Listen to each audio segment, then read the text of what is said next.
विक्रम बेताल कहानी शत्रु और मित्र निशा गरजु थाए तुहाकु तुहा शीत पवन सांग को झिपि झिपि वर्षा मध्य हेउथाए। निशाचरंक भयानक शब्द मन को भयभीत करुथाए। गछलता मानक भितरु साई साई शब्द शुभुथाए। घन घन बिजुली आलुअरे दिशि जाउथाए भयावह पथ। किंतु राजा विक्रमादित्य तिले मध्य भय न करी पुनर्बार से प्राचीन वृक्ष पाखकु जाई बेताल को धरी आनिले। से ताकू कांधरे पकाई सुनसान श्मशान पथ अतिक्रम करबाकू लागिले। सेही समय रे बेताल कहिला, राजा ए दुनिया रे केतेबेले शत्रु मित्र रे परिणत हुए तो पुणी केतेबेले मित्र शत्रु रे परिणत हुए। गोटिए कहानी कहूची सुन, किंतु मोर गोटिए शर्त अछि। जदि तुमे कहानी मझिरे किछि कहिबाकू चेष्टा कर तेबे मु पुनर्बार चलीजिबी। बेताल कहानी कहिबा आरंभ कला। चित्रपुर राज्य रे राजा धर्मगुप्त राजूती करुथिले। से जणे सुशासक थिले। हठात दिने रातिरे सेनापति प्रसाद अवरोध करी राजा राणी और राजकुमार को खंडामुନରେ भयभीत करी प्रसादर गोटिए बड़ कोठरी रे कारारुद्ध करिदेला। परदिन से सिंहासन रे बसीगला एवं घोषणा कला, जे तार ए कार्य रे प्रतिवाद करिवो बा बाधा देव सी मृत्युदंड पाइबो। ए अप्रत्याशित घटना रे लोके स्तब्ध होई रहिले। किंतु राजा को जेउ घरे बंदी करा जाइथिला से घर भितरु गोटिए गुप्त सुढ़ंग पथ बण भितर को लंबी जाइथिला। राजा एकाकी से सुढ़ंग भितर देई जाई बणरे बाहरिले। से बणरे चालुथांती।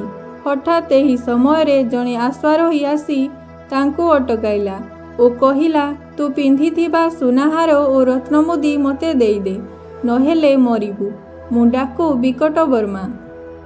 डाकू विकटवर्मा अतीतरे से मुलकरे भीषण उपद्रव आरंभ करिथिला बोली राजा ताकू धरिबाकू प्रबल चेष्टा करुथिले। वर्तमान किंतु से चुपचाप सुनाहार और रत्नमुदी देदेले और मृदु हसी चलिबाकू आरंभ कले। एसबु देखि से डाकू आश्चर्य होई पचारिला, रुह तुमे किए? देखुछि तुमे मते डरिल नाही कि मोर प्रतिरोध भी कल नाही। एते मूल्यवान जिनिस समर्पी देई दुखित भी हेलो नाही। सत कुह तुमे किए? तापरे राजा कहिले, मु राजा धर्मगुप्त। मोर सेनापति मो पछरे षडयंत्र करी मो सिंहासन माड़ी बसीछि। तमे तो ता तुलना रे प्रशंसनीय, कारण तुमे अंततः आगकू आसी धमक देई मोर जिनिस नेलो, सेथिपाई मु हसिली। राजांको कथा सुनी डाकू घोड़ारू ओह्लाई पड़ी राजांको नमस्कार कला ओ कहिला, महाराज मोर दस्यु दल धरी मु जाई सेनापति उपरे आक्रमण करबाकू प्रस्तुत। एहा सुनी राजा कहिले, धन्यवाद। जदि तम साहाय्य मोर आवश्यक हेबो तेबे मु अवश्य तम पाखकू खबर पठाइबी। एहा परे राजा आउ किछि बाट अग्रसर होइछंती। देखिले गोटिए राक्षस गोटिए शुकर धरी पकाई ताकू खाइबाकू उद्यत हेउची। से शुकर भीषण रड़ी करुथाए। राजा न देखिला भली आगकू चलिले। तमे किए? राक्षस आश्चर्य होई पचारिला ओ कहिला, मो भली जणे राक्षस आगरे तिले मध्य छानिया न हेबा भली मनुष्य आजि मु प्रथम थर पाई देखिली। राजा कहिले, मु ए राज्यर राजा धर्मगुप्त। एहा परे से किपरि तांको सेनापतिर विश्वासघातकता जोगु बंदी होइथिले से समस्त कथा वर्णना कले। राक्षस सबु शुणी कहिला, तमे तो खाली राजा नुह, वीर मध्य। तुमको साहाय्य कले मोर पुण्य हेबो। मु जाई से विश्वासघातक सेनापति सह लड़िबाकू प्रस्तुत। धन्यवाद। प्रयोजन हेले मु निश्चय तुमको खबर देबी ओ तम साहाय्य ग्रहण करिबी। एहा कहि से राजा चलीगले। तापरे राजा जाई वैशाली नगर रे पहुँचिले। वैशाली सह तांक राज्य चित्रपुर बहुदिन धरी विवाद चली आसुथिला। तथापि से जाई वैशालीर राजा को भेटिले ओ कहिले, महाराज 2 दिन पुरुष धरी आम 2 राज्य भितरे शत्रुता लागिछि। तथापि मु आजी आपणक साहाय्ୟରେ मोर विश्वासघातक सेनापति को दमन करने को चाहे।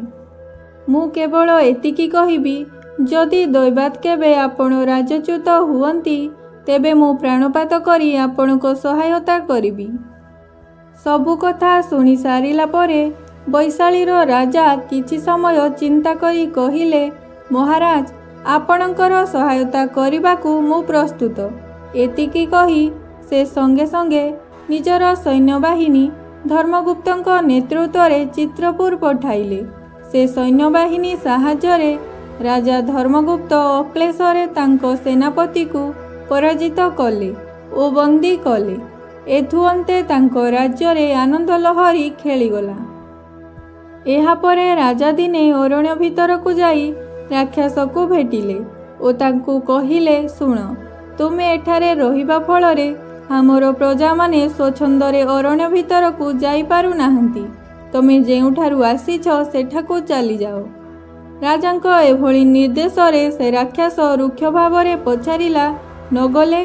तापरे राजा निज तरबारी उपरे हाथ पकाइले ओ कहिले, ए राज्ୟରେ जणे राजा रहिबो, नहले गोटिए राक्षस रहिबो, हेले दुहे रही पारिबे नाही। एकथा शुणी राक्षस राजांक आड़कू थरे अनाई देई अरण्य छाड़ी चलीगला। एहार 2 दिन परे राजा हठात दिने अरण्यर गोटिए अंचल घेराव करी डाकू विकटवर्मा को धरी नेले।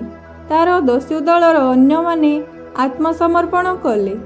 एहार किछि दिन परे दिने तांकर एक छोट पड़ोशी राज्य कानेश्वर दूत आसी तांकू खबर देला कि वैशाली कानेश्वर उपरे आक्रमण करिछि। निज राज्य रक्षा करिबा निमंते कानेश्वर राजा चित्रपुर शरण नेउछंती। राजा धर्मगुप्त संगे संगे निज सैन्य दल धरी कानेश्वर सीमांतरे पहुंचिले और युद्ध करी वैशालीर सैन्यबाहिनी को परास्त करिबा संगे संगे वैशाली राजा को बंदी भी कले। बंदी राजा धर्मगुप्त को कहिले, देखुची आपण आमर 2-3 पुरुषर शत्रुता को भूली नाहंती। तापरे धर्मगुप्त उत्तर देले, महाराज मु भूलिबा को आग्रही।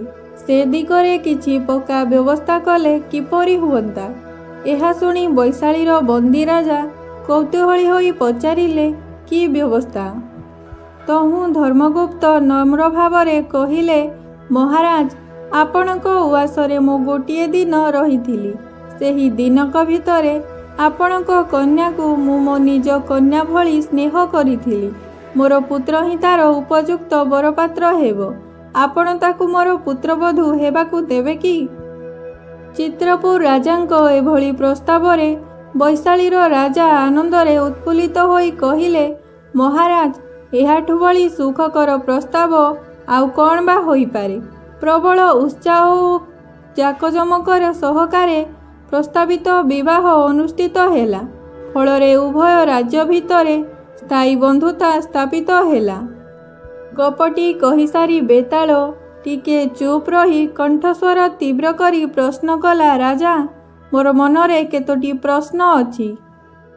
जेउ डाकू और राक्षस राजा धर्मगुप्तଙ୍କ सहायता करिबाकू प्रस्तुत थिले, सेमानंकु राजा शत्रु रूपे देखिले काहीकि?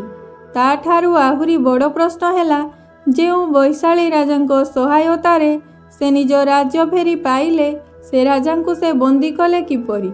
पारिले मोर एसबु प्रश्नर उत्तर दियो। आउ उत्तर देवा शक्ति थिबा सत्वे जदि निर्वाक रहिबो तेबे तम शिर स्कंधच्युत हेबो। मुहूर्ते मध्य विलंब न करी राजा विक्रमादित्य उत्तर देले। धर्मगुप्त डाकू और राक्षसर सहायता प्रार्थना करी नथिले, बरम से दुहे ताकू देबाकू प्रस्ताव देइथिले। सेतेबेले राजा धर्मगुप्त थिले राज्यहीन, अतएव सेमानकू दमन करिवार दायित्व तांकर नथिला। तांको आगरे प्रथम कार्य थिला राज्यर उद्धार। राज्यर उद्धार हेबा मात्रे तांकर कर्तव्य हेला प्रजा मानकू भय और विपद मुक्त करिबा। तेणु से तांको कर्तव्य कले। वैशालीर राजांकू से प्रथमरु जे शर्त देइथिले ताहा से भंग करी नाहंती। से जेपरी वैशालीर शरण नेबारु ବୈଶାଳୀ ରାଜା ତାଙ୍କୁ ରକ୍ଷା କଲେ। ଠିକ୍ ସେହିପରି କାନେଶ୍ୱର ରାଜା ତାଙ୍କ ଶରଣ ନେବାରୁ ସେ କାନେଶ୍ୱରକୁ ରକ୍ଷା କଲେ। ତା ଛଡ଼ା ସେ ବୈଶାଳୀ ରାଜାଙ୍କ ସହାୟତାରେ ନିଜ ସିଂହାସନ ଫେରି ପାଇଥିଲେ ବୋଲି ସେ ଦୁର୍ବଳ ବୋଲି ଅନ୍ୟ ରାଜାମାନଙ୍କର ଧାରଣା ଜନ୍ମିଥିବା ତ ସ୍ୱାଭାବିକ। ସେ ଧାରଣାକୁ ଦୂର କରିବା ସକାଶେ ଥରେ ବୈଶାଳୀ ରାଜାଙ୍କୁ ପରାସ୍ତ